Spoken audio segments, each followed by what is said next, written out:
할렐루야. 오늘은 부활절 지난 후 7째 주일 되는 날로 성령 강림 주일입니다. 성령 강림절은 초대교회 때부터 교회의 생일이라는 명칭으로 불려지는 절기로 이때부터 교회가 정식으로 출발했습니다. 성령 강림 주일을 맞이하여 여러분들은 성령 충만한가 점검해 보시고, 오늘 혹시 그렇지 못하다면 말씀을 듣는 이 시간 성령 충만을 체험하시길 바랍니다. 제가 서울의 한 교회에 교육전도사로 부임하여 알게 된 사실인데, 그 교회 담임 목사님은 극구 말려도 성도 중에 몰래 예언 기도 받으러 다니는 분들이 있었습니다. 담임 목사님이 여러 차례 주의를 주었건만 예언 기도 받으러 다니는 것이 좀처럼 사라지질 않았어요.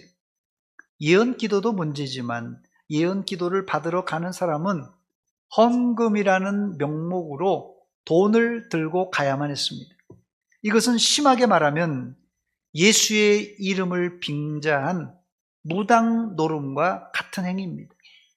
말씀 없는 성령 운동은 반드시 신비주의로 흐르게 되어 있습니다. 처음엔 무엇을 보았다, 무엇을 들었다, 나는 천국에 갔다 왔다 하면은 사실 목사인 저도 나도 천국에 못 가봤는데 이게 천국에 갔다 왔다니까 가슴이 벌렁벌렁 거릴 수도 있습니다. 병을 고쳤다, 야단이지만 신앙생활은 여러분 잘 들으시기 바랍니다. 그게 다가 아닙니다. 신앙생활은 체험을 따라가다가는 큰 낭패를 다닙니다. 여러분, 신앙생활은 체험을 따라가는 행위가 아니라 하나님의 말씀을 따라가야 됩니다. 사실 말씀을 따라가는 것이 때때로 답답하고 따분하기도 합니다. 좀 번쩍번쩍 해야지 신앙도 재밌지 않아요. 그러나 여러분, 이 길이, 말씀을 따라가는 길이 성령님께서 인도하시는 안전한 길인 줄 믿으시기 바랍니다. 첫 번째, 한국교회 은사주의 문제가 무엇입니까? 한국교회 은사주의의 문제는 고린도 교회의 혼란을 그대로 따라가는 것입니다. 고린도 교회는 각종 은사로 넘쳤던 실로 성령의 역사가 강하게 나타났던 교회입니다. 각종 은사가 있었던 교회입니다.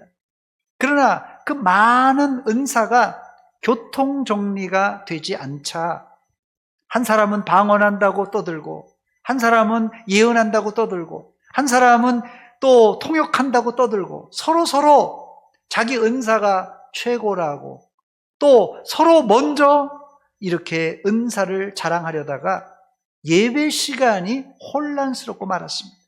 그래서 바울사도는 고린도 교회를 향하여서 따끔한 충고를 했습니다. 고린도전서 14장 40절 말씀입니다.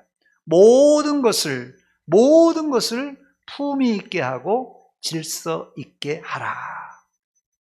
그리스도인들에게는 그리스도인으로서 품위가 있어야 하고, 더불어 교회 안에서 상호 질서를 지킬 줄 알아야 됩니다. 성령님은 품위의 영이시고 질서의 영이십니다. 한국교회의 문제가 무엇입니까?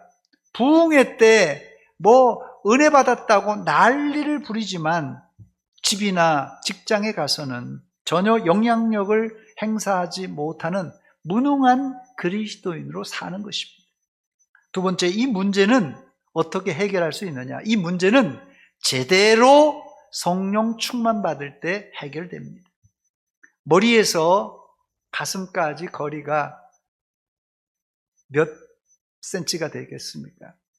길어야 30cm에서 40cm 정도밖에 안 되지만 머리에서 가슴까지 내려오는데 10년, 아니 평생이 걸리는 사람이 있습니다. 분명 설교 시간에는 은혜 받은 것 같은데 그것이 가슴으로 내려오지 않고 가슴은 여전히 냉랭한 사람이 있고, 또 가슴은 뜨거운 것 같은데 그것이 전혀 삶의 실천이 안 되는 사람도 있습니다. 이런 사람은 사실상 제대로 말씀을 깨달은 사람도 아니고 성령 충만을 체험한 사람도 아닙니다. 예수님은 십자가 지시기 전날 밤에 소위 제자들과 함께 최후의 만찬을 행하시고는 겟세마네 동산으로 기도하러 가셨습니다. 기도하러 갈 때 이 제자들의 각오가 어떤 줄 아십니까? 아주 비상한 각오를 가지고 우리도 주님과 함께 죽으러 가자 하고 예수님을 따라 나섰습니다. 그러나 그들에게 목숨의 위협이 가해지자 채 몇 시간도 안 돼서 다 도망가고 말았습니다. 그러나 여기에 제자들의 반전이 있는데 바로 부활하신 주님을 만나고 오순절날 성령 충만을 받고는 태도가 180도로 바뀌었습니다.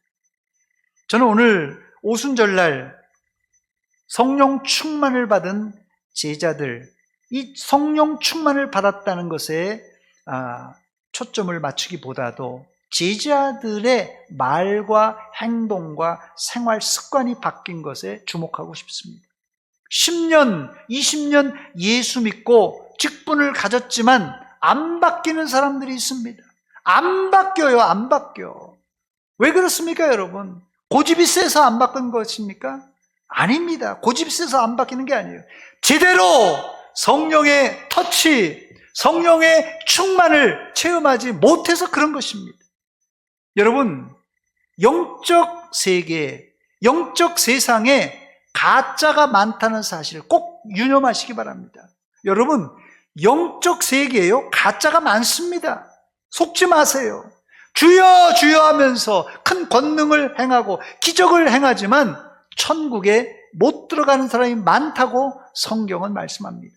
그러므로 내가 과거에 기도원에서 소나무 뿌리를 뽑았다는 둥, 성령을 받았다는 둥, 은사를 체험했다는 둥, 여러분 그런 거 자랑하지 마시고 지금 내 말과 내 삶이 변했느냐, 이거를 한번 체크해 보시기 바랍니다. 이것이 제일 정확한 성령 충만 받은 증거입니다, 여러분. 속초에 가니까요, 사람들이 속초 앞바다는 하루에도 12번도 더 바뀐다고 하더라고요. 이걸 여자분들은 양해해 주시기 바랍니다. 여자의 마음이라고 그러더라고요. 제 얘기가 아닙니다. 속초 앞바다에 사는 남자들의 말이에요. 근데 사실 남자도 마찬가지입니다. 제자들도 그랬잖아요. 성령 충만 받지 못하면 누구나 마찬가지입니다. 사실 성령 충만 받고 겁쟁이 베드로와 의심 많은 도마가 변한 것은 논리적으로, 합리적으로 설명 불가입니다. 사실 여러분이 잘 알듯이 사람은 안 바뀌지 않습니까? 우리나라 옛말에도 사람은 고쳐 쓰는 것이 아니라는 말이 나올 정도입니다. 그러나 성령 충만하면, 제대로 성령 받으면 바뀝니다, 여러분. 여러분, 선거 때마다 바꿉시다, 확 바꿉시다 하는데 선거 끝나고 나면 도루묵이 되는 경우가 있지 않습니까? 왜 그런 줄 아십니까? 뭔가 바뀐 것 같은데 그놈이나 도친 개친입니다. 세 번째, 저는 오늘 베드로의 전도를 받고 초대교회 성도들이 어떻게 변화를 받았는가, 이걸 살펴보기로 합니다. 본문 44절에서 46절에 나오는 내용입니다. 믿는 사람이 다 함께 있어 모든 물건을 서로 통용하고 또 재산과 소유를 팔아 각 사람의 필요를 따라 나눠주며 날마다 마음을 같이하여 성전에 모이기를 힘쓰고 집에서 떡을 떼며 기쁨과 순전한 마음으로 음식을 먹고 했습니다. 이것이 초대 예루살렘 교회 성도들의 생활이었어요. 제가 설교 중에 이상적인 이야기를 하면은, 아이고 목사님, 그거는 나는 가당치도 않는 일이고 올라가지 못할 나무 쳐다도 보지 말라고 나는 안 되겠습니다, 이런 분들이 있는데, 이런 분들은 겸손이 아니라 아주 교만하고 고집이 센 사람들입니다. 예수 믿는 생활은 내 힘으로 하는 것이 아닙니다. 믿음 생활은 하나님이 힘 주시면 힘든 십자가도, 어려운 십자가도 찬송하며 기쁨으로 지고 나가는 게, 이게 진짜 백기 신앙생활입니다. 이것이 예수 믿는 이 믿음 생활과 일반 종교 생활과의 차별점입니다, 여러분. 본문은 이상적인 부분을 기록한 것이 사실입니다. 우리가 단번에 이런 것을 도달할 수가 없습니다. 그러면 어떻게 해야 되겠습니까? 천리길도 한 걸음부터라는 말이 있지 않습니까? 그래서 한 걸음 한 걸음 주 예수와 함께 날마다 날마다 우리 걸어가리. 할렐루야! 우리도 천리길이지만 한 걸음 한 걸음 가다 보면 주님께서 우리를 위해서 준비해 놓으신 은혜의 길을 걸어갈 수 있고 서서히 변화되는 것입니다. 이것을 조직신학에서는 성화라고 부릅니다. 성화. 문제는 이 성화는 시간이 너무 오래 걸려요. 오래 걸려도 너무 오래 걸려서 우리 일평생 걸려야 되는 길이 이 성화의 길입니다. 그러므로 여러분, 우리가 거룩해지는 것은 내가 한 번 은혜 받았다고, 내가 기도원에서 소나무 뿌리 뽑았다고 그렇게 은혜 받는 것이 아닙니다. 어림도 없어요. 저 천국 갈 때까지입니다. 날마다 날마다 한 걸음 한 걸음씩 성령님의 도우심으로 우리가 성화되어 나가야 됩니다. 애석하게도 대한민국이 빨리빨리 국가 발전을 이룬 탓에 신앙생활도 빨리빨리 하면 되는 줄 아는 사람들이 있는데, 이런 사람들은 대부분 토끼처럼 깡충깡충 막 뛰어나가다가 지쳐서 금방 쓰러지고 맙니다. 혹시 이 자리에도 내가 젊을 때, 내가 은혜 받았을 때 열심히 뛰어다녔는데 지쳐서 혹시 쓰러진 분들이 계십니까? 그런 분들이 계시다면 다시 한번 힘을 내시기 바랍니다. 지금 우리가 사는 세상은 마치 겨울철에 취객이 쓰러져서 잠들다가 동사하는 것 같이 우리가 여기서 잠들면 천국에 못 갈 줄도 모릅니다. 제가 여러분들에게 공갈치는 것이 아니라 이 세상은 마귀 사탄이 호시탐탐 우리의 영혼을 노리는 영적 전쟁터입니다, 여러분. 그러므로 혹시라도 신앙의 끈을 느슨하게 메고 있는 분이 있다면 다시 한번 믿음의 끈을 단단히 메고 천국까지 달려가시기 바랍니다. 당시 초대 그리스도인들의 생활을 크게 두 가지로 나눠보면, 두 가지 생활 패턴을 나눠보면 교회 안에서의 생활과 교회 밖에서의 생활로 나눌 수 있습니다. 먼저 초대교회 성도들은 성령 충만받은 후 교회 안에서 어떻게 변화해서 생활을 했는가 살펴보겠습니다. 오순절날 성령 충만받은 베드로 사도는 예루살렘 거리로 뛰어나가 예수님의 십자가와 부활을 외쳤습니다. 이때 사람들이 베드로가 전한 복음에 격하게 반응했습니다. 사도행전 2장 37절 말씀 보니까 그들이 이 말을 듣고 마음에 찔려 베드로와 다른 사도들에게 물어 이르되 형제들아 우리가 어찌할꼬 하거늘. 복음을 듣고 이들이 했던 제일 첫 반응은 회개하는 것이었어요. 이들은 회개하고 즉시로 세례받고 예루살렘 교회 안으로 들어오게 되는데 첫날 세례받은 수만 3,000이나 더하더라 했습니다.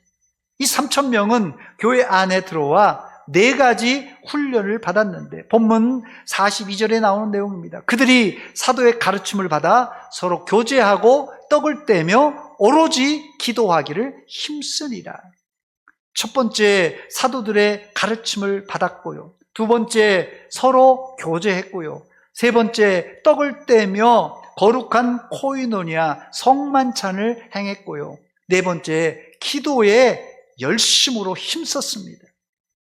그러나 사실 현대 교회 안에서도 성경 공부, 성도들의 교제, 성찬식, 기도 이런 거 여러분 다 해봤지 않습니까?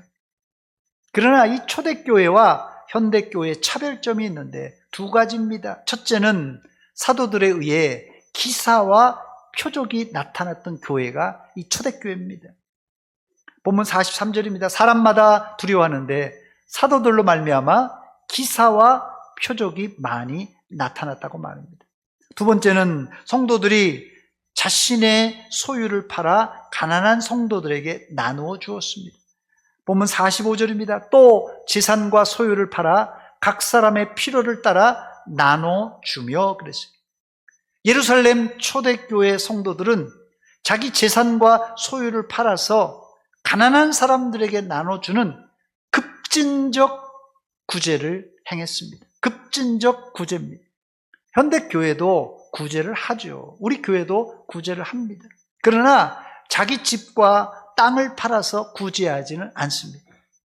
이후에도 한두 번 더 성경에 이렇게 구제한 사건이 나옵니다만은 더 이상 성경에 이런 구제는 나타나지 않습니다. 즉, 이 일은 매우 특이한 상황에서 이루어진 일인 것을 알 수 있습니다. 예루살렘 초대교회 안에는 예루살렘 원주민과 외국에서 올라온 순례객들, 소위 흩어진 유대인, 이걸 디아스포라라고 부릅니다. 그래서 이 초대교회 안에는 예루살렘에 살던 사람들과 또 순례객들, 디아스포라 유대인들이 함께 살게 되었습니다. 이들 순례객들은 최소 15개 나라에서 올라온 사람들입니다. 디아스포라는 요즘 우리나라 말로 하자면 미국 교포들, 일본 교포들, 중국 조선족 이렇게 이해하면 쉬울 것입니다. 지금이야 비행기 타고 미국, 일본, 중국 어디든지 단숨에 갈 수 있지만 2000년 전에는 걸어서 순례를 왔습니다. 이들이 예루살렘에 왔다가 하나님께 제사 드리고 고향으로 돌아가려다가 어떤 일이 벌어졌습니까? 오순절날 베드로의 설교를 듣고 형제여 우리가 어찌할꼬, 형제여 우리가 어찌할꼬 하는 회개가 터져 나왔습니다. 이들이 회개하고는 덜컹 예루살렘 초대교회 성도들이 됩니다. 문제는 시간이 지나면서 이들이 고향에서 가져왔던 노잣돈이 다 탕진되고 꼼짝없이 노숙자가 되고 맙니다. 이것을 예루살렘 성도들이 보고 안타깝게 여겨 자기 소유를 팔아 그들에게 최소한의 생필품을 제공해 주었던 것입니다. 그러므로 예루살렘 초대 공동체가 재산을 다 팔아서 공산주의 사회처럼 살았다 이렇게 해석하는 것은 너무 지나친 해석입니다. 그러므로 지금 재산을 팔아서 우리 교회로 오세요. 지금 당신 재산 다 팔아서 우리 공동체 안으로 들어오십시오. 이런 곳은 이단일 가능성이 높습니다. 조심해야 됩니다, 여러분.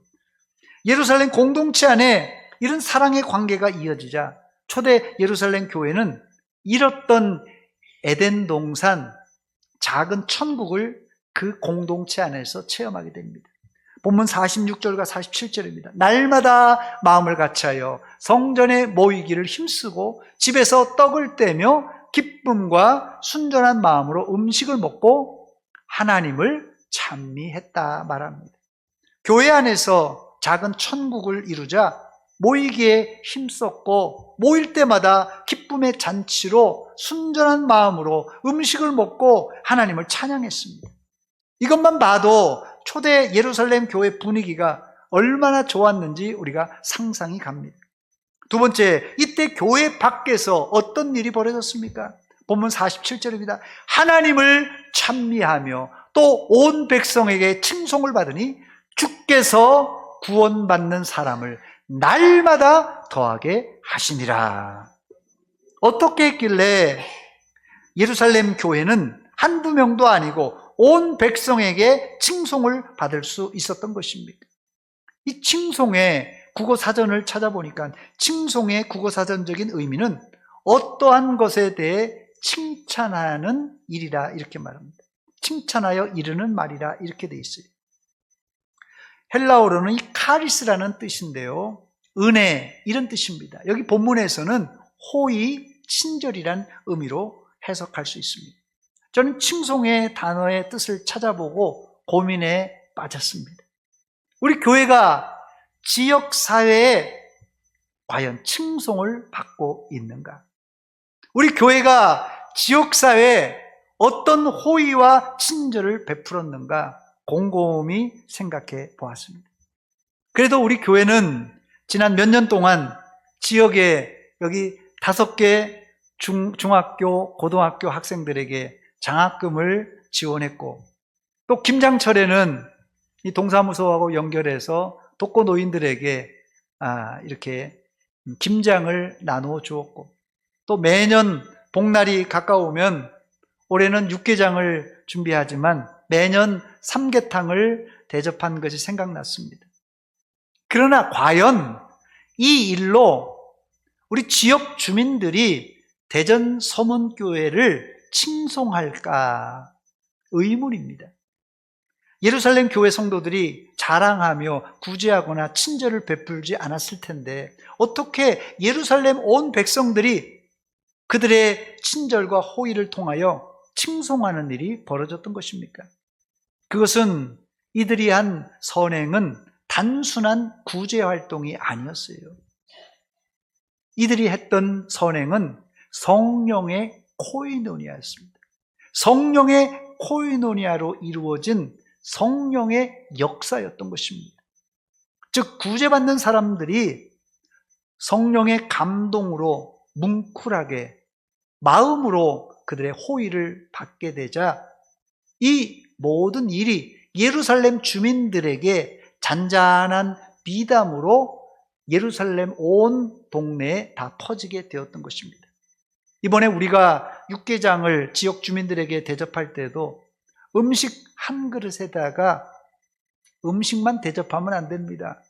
잘 들으세요. 음식만 대접하면 안 되고 음식 한 그릇에다가 플러스 우리의 진한 감동과 사랑과 성령의 역사를 담아서 그들에게 전달해 줘야 됩니다. 그때 대전 서문교의 인심이, 아니 성령의 감동과 감화가 대접받는 모든 사람들의 마음을 움직일 줄 믿습니다. 저는 이게 성령이 도우시는 간접 전도라고 생각합니다. 그 결과는, 그 효과는 바로 나타났습니다. 주께서 구원받는 사람을 날마다 더하시니라. 좋은 결과가 나타났습니다. 성령의 감동과 감화 뒤에는 반드시 좋은 열매를 맺는데 구원받는 사람이 날마다 더하는 복입니다. 이 복을 우리 교회도 여러분도 체험하시기를 축원합니다. 끝으로 이런 설교를 하면 오해하는 분들이 있을까 봐 높아심에서 말씀을 드리고 맺습니다. 초대교회 성도들은 다 반듯하고 친절해서 세상적인 표현으로는 윤리도덕적으로 깨끗해서 칭찬받았다 생각할 수 있습니다. 이 말이 맞는 말이지만 정답은 아닙니다. 한국교회가 지금 개독교라는 소리를 듣는 것은 목회자들과 성도들의 빗나간 윤리의식 때문에 그렇습니다. 그렇다고 한국교회가 윤리도덕적으로 깨끗하면 대한민국 백성들이 다 박수를 치고 교회로 몰려올까요? 사실 개독교라고 부르는 사람들은 예수 믿는 사람들이 빛과 소금의 직분을 감당할지라도 다른 꼬투리를 잡아서라도 계속 개독교라고 말할 사람들입니다. 이런 현상은 교회 역사상 계속해서 있어 왔던 일입니다. 그러므로 우리가 한편으로는 윤리도덕적으로 깨끗한 삶을 살아야 되겠지만 이것으로는 95점짜리입니다. 그렇다면 어떻게 해야 나머지 5점을 충족시킬 수 있겠습니까? 바로 하나님을 제대로 믿는 성령 충만한 성도가 되는 것입니다. 우리가 안 믿는 자들에게 윤리 도덕적으로 잘 보이는 데는 한계가 있습니다. 바르게 살아야 되겠지만은 저는 성령님을 통한 능력이 나타나야만 이 시대에 믿지 않는 자들에게 한편으로는 친밀감을 주고 다른 한편으로는 이 교회가, 성도가 두려운 존재임을 우리가 그들에게 보여줄 수 있다는 말입니다. 그게 초대교회 안에 있었는데 본문 43절입니다. 사람마다 두려워하는데 사도들로 말미암아 뭐가요? 기사와 표적이 많이 나타났다고 말합니다. 요즘 누구도 한국 교회를 두려워하지 않습니다. 오히려 조롱합니다. 왜요? 그래도 아무 일이 안 나타나니까요. 그렇다면 초대교회는 어떻게 교회 다니는 이 사람들을 친밀감이 있는 반면 다른 한편으로는 두려운 존재로 그들이 인식하고 있었던 것입니까? 바로 성령 충만한 제자들이 복음을 전할 때마다 성령의 역사가 곳곳에 생생하게 나타났기 때문에 예수 믿는 것들 우리가 함부로 건들 수 없구나. 교회가 만만한 존재가 아니네. 하나님의 이적과 표적이 일어나는 곳이네. 이래서 그들이 꼼짝 못했던 것입니다. 바로 이런 증거를 세상 사람들에게 우리가 보여줘야 됩니다.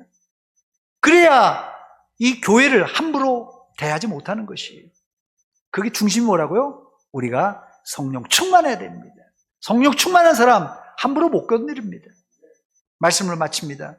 오늘 성령 강림 주일을 맞이해서 나는 성령을 경험해 보았는가? 나는 성령 받은 경험이 있는가? 여러분 한번 여러분을 스스로 체크해 보시기 바랍니다. 나는 성령을 받은 경험이 있는가? 만약에 내가 성령 받은 경험이 없다면 주여 나에게 성령 충만을 주시옵소서 여러분의 기도의 제목이 되시기 바랍니다. 만약 여러분들이 성령 충만을 경험했다면 내가 지금도 성령 충만하여 내 마음이 뜨거운가? 이거 한번 경험해 보시기 바랍니다. 더불어 나는 성령 충만하면서 교회 밖에 있는 사람들에게도 내가 지금 칭찬받고 있는가? 이걸 한번 점검해 보시기 바랍니다. 아무리 내가 성령 충만받고 내가 은사받고 내가 교회 직분이 있을지라도 사람들에게 칭송받지 못하면 가짜일 가능성이 큽니다, 여러분. 여러분들은 초대교회 성도들 같이 내적으로는 성령 충만하시고 외적으로는 많은 사람들에게 예수 믿는 그 증거와 표적을 보여줌으로 사람들에게 칭송받는 그리스도인으로 세워지시기를 축원합니다. 축원합니다. 기도하겠습니다.